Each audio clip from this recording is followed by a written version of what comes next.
So let's begin, as we now step into the class for an explanation of how the brain and mind work.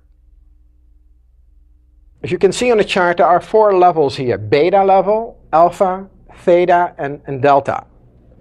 And the line that runs up and down shows brain rhythm in cycles per second. It shows brain activity as measured through EEG equipment.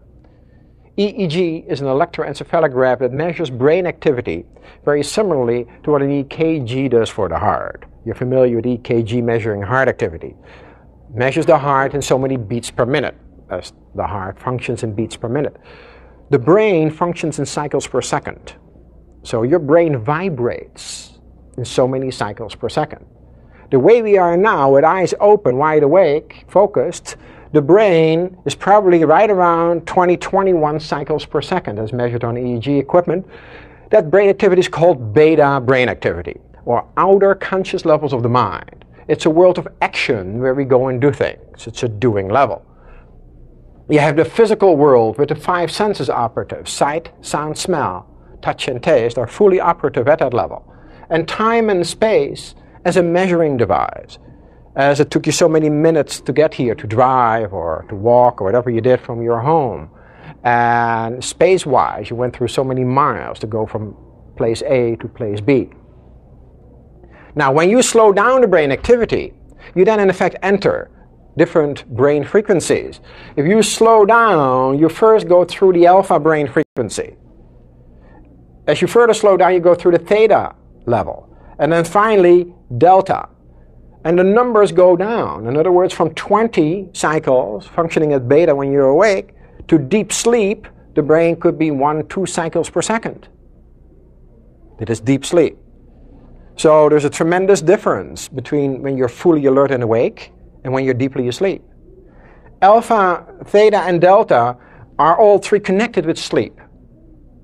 So those are the 3 levels that you normally sleep through. Over here, beta is the awake brain frequency level. While we have outer conscious levels of beta here, we have inner conscious levels at alpha and theta. Now, some people will say, why don't you call the inner conscious level subconscious levels?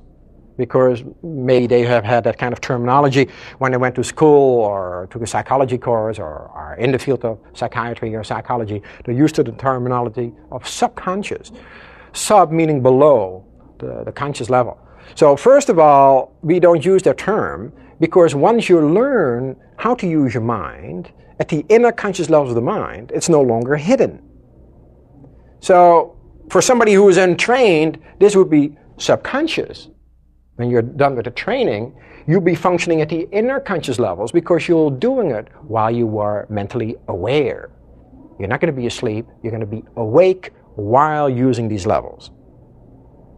So what we are going to learn then is to slow down the brain activity from about 20 cycles till about mid-alpha. To put a number to approximately 10 cycles per second. We want to function at the mid-alpha range. This is where you can make strong impressions on the brain. And that's what we want to do, right? When you have a goal in mind, you want to create a strong impression on the brain pertaining to your goal. So that the brain and the mind is helping you to achieve your goal.